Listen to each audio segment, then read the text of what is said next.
foi a resposta histórica institucionalmente para o Vasco, que hoje está completando 101 anos. Aniversário de 101 anos. O Vasco, ele foi um clube, a época em que, antes dele ter futebol, a época do Remo, em que ele teve perseguição. Na primeira década do século XX. Porque o Vasco tinha nos seus remadores empregados do comércio, e o Remo era um esporte de elite. E o Vasco era um clube que não fazia parte dessa elite já no Remo. Então houve algumas tentativas de que atletas do Remo do Vasco não pudessem continuar remando. Claro que isso não prosperou porque o Vasco brigou para que isso não prosperasse. Depois, quando o Vasco ganhou o tricampeonato de Remo em 1912, 1913, 1914, houve a lei hors concours, quer dizer, aqueles que tinham ganho os 3 campeonatos seriam hors concours e não poderiam competir. Isso oportunizou que outros clubes ganhassem, porque a tendência do Vasco era continuar ganhando. O Vasco ainda não tinha futebol. O Vasco, então, cria o seu departamento de futebol no finalzinho de 1915, depois, em 1916, passa a disputar, mas, independentemente da força que ele tinha no Remo, o Vasco foi colocado para disputar a 3ª divisão. Só passou para a 2ª em 1917, porque houve uma grande junção, por motivos também de ordem financeira, econômica financeira. E o Vasco, de 1917 até 1922, o Vasco teve várias vezes para subir para a 1ª divisão, e normalmente com alguns prejuízos ocasionados por questões inerentes às federações. Jogador que era punido, que não devia ter atuado porque tinha um problema de inscrição, era um problema de um jogo do Vasco que aconteceu uma discussão e aí não valia. Isso, o Vasco teve vários problemas até ele conseguir subir em 1922 para o campeonato de 1923, inclusive num jogo extra contra o São Cristóvão, que empatou em 0-0, e as duas equipes acabaram as duas equipes entrando no Campeonato Carioca de 1923. Mas o Vasco, no meio disso tudo, o Vasco em 1919, nós podemos dizer que o Vasco teve uma espécie de revolução, a Revolução Vascaína. Por quê? Porque o Vasco começou a buscar nas ligas suburbanas atletas que eram atletas menos abastados, muitos negros, atletas, tem que lembrar que a escravidão no Brasil ela termina em 1888. Então o Vasco, você tem ainda um agrupamento de negros sem nenhum tipo de oportunidade na sociedade, vindo de um período de escravidão. O Brasil foi um dos últimos países a abolir a escravidão. Então isso levou, evidentemente, a que o futebol, que era uma coisa em nível popular, mas com uma barreira da elite, ou seja, o popular era o quê? A liga suburbana, você joga, mas você não vai entrar nos grandes palcos. O Vasco, ele abre mão desse tipo de comportamento e ele vai buscar atletas, independentemente de se eram atletas abastados, eram analfabetos ou eram negros, não tinha nenhuma questão para o Vasco. E o Vasco começou efetivamente a trazer esses atletas para atuarem no clube.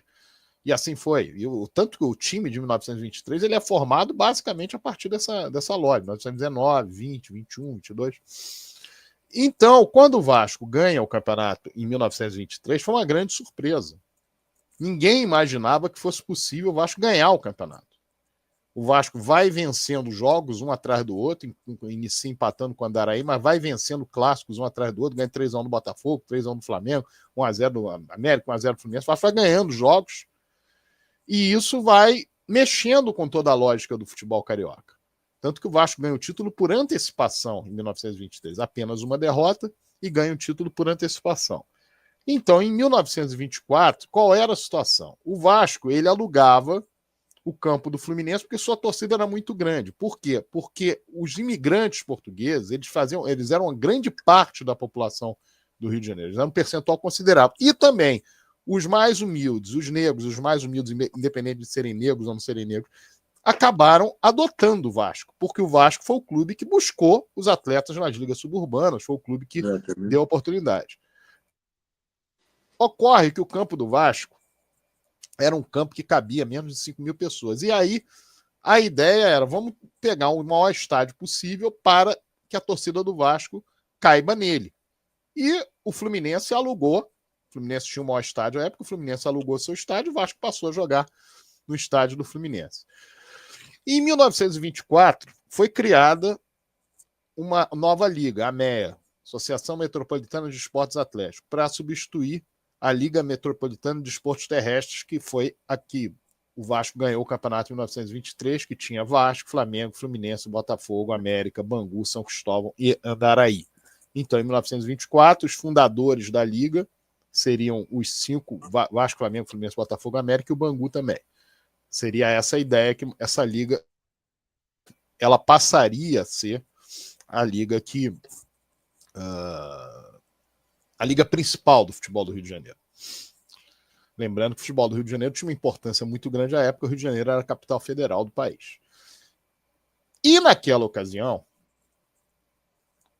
o ponto nodal para que o Vasco saísse da liga foi uma obrigatoriedade dos clubes racistas que se escondiam na ideia do problema de ordem social, porque do analfabetismo, de profissões subalternas que não poderiam atuar no futebol, que na verdade acabava evidentemente pegando a maioria da população negra. Absolutamente evidente tudo aquilo que eu falei. Então era um preconceito racial que tinha junto dele um preconceito social, mas em tese é porque o futebol teria que ser um esporte de elite. E o Vasco escolheu entre continuar na meia e proteger todos os seus jogadores, tomar a medida da segunda hipótese. Sim. Não importava se a opinião do Flamengo era diferente, que era um clube extremamente racista na época, não importava se a opinião do Fluminense era diferente, do Botafogo era diferente, do América era diferente, do Bangu era diferente, não importava. O Vasco resolveu. Então o Vasco vai sair da Liga? O Vasco vai disputar na Liga Metropolitana de Esportes Terrestres. Muito bem, o Vasco foi lá, disputou, ganhou todas as partidas. Aquela liga continuou valendo como uma liga. Inclusive, se nós pegarmos várias e várias matérias de jornal ou estatísticas de jornal até meados dos anos 80, você vai ver 1924 campeão Vasco. Não tem nem o Fluminense, que é da outra liga. Mas, no final das contas, foram duas ligas. E o Vasco tomou essa posição, continuou lotando estádios e trouxe prejuízo para os outros clubes, porque os outros clubes queriam jogar contra o Vasco. E como o Vasco não estava no campeonato, não havia grandes públicos. E contra os jogos do Vasco, muitos deles estavam com o estádio lotado. Em função disso, a própria federação, a própria liga, no caso, da AMEA, e os clubes resolveram, em 1925, chamar o Vasco. Você vem para cá e tal, mas você não quer excluir? Não exclui. Não, mas tudo bem, fica aqui. Mas tem uma questão aqui com relação ao estádio. O Vasco não tem estádio e tal. Aí o Vasco ele cria um programa, uma espécie de junção de torcedores e sócios abastados, emite debêntures e, ao mesmo tempo, busca doações e cria o maior, quer dizer, constrói o maior estádio da América do Sul em 1927. E que é 26 para 27, que, no caso, é inaugurado em 1927, depois, com outras reformas, é crescido parte dele ainda no final dos anos 20. Depois, o estádio Centenário do Uruguai acabou sendo considerado o maior estádio, que ele foi construído para a Copa do Mundo em 1930. Mas, naquele momento, era o estádio do Vasco. Então, todo esse trabalho foi feito com problemas. O Vasco, por exemplo, em relação a cimento, o Vasco queria importar o cimento belga. E isso não foi permitido pelo presidente do Brasil à época, que havia permitido essa importação, sem o devido ônus, para a construção do Jockey Club.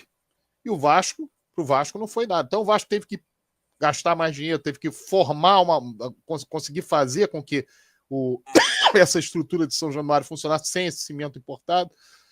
E as coisas foram feitas dessa maneira. Quando nós falamos da resposta histórica, nós estamos dizendo de algo que o Vasco enfrentou de fronte erguida os seus adversários, independentemente do desgaste, independentemente dos problemas. Porque o Prestes, que era o presidente à época, era muito mais fácil para ele, era muito mais fácil o Vasco se colocar junto aos outros, simplesmente. São só 12 atletas, deixa isso para lá e tal, depois nós vemos isso aí e tal. Não. Todo mundo segurou na mão dos atletas, o Vasco segurou, né, metaforicamente, na mão dos atletas, e não só deu a resposta histórica, como eu falei, 3 anos depois tinha o maior estádio do Rio de Janeiro, do Brasil e da América do Sul. Então, isso ficou para o torcedor do Vasco como um grande orgulho. E desde ali, e já pensando no que aconteceram no Remo, é claro que o Vasco teve, ao longo da sua história, uma série de percalços baseado no fato de que ele não era o queridinho. Não era o queridinho na época da imprensa escrita, não foi o queridinho na época quando começou o rádio, na era do rádio, também não foi na época da TV, e não foi também na época da internet, e não será, porque existe já uma coisa voltada para um outro clube no Rio de Janeiro.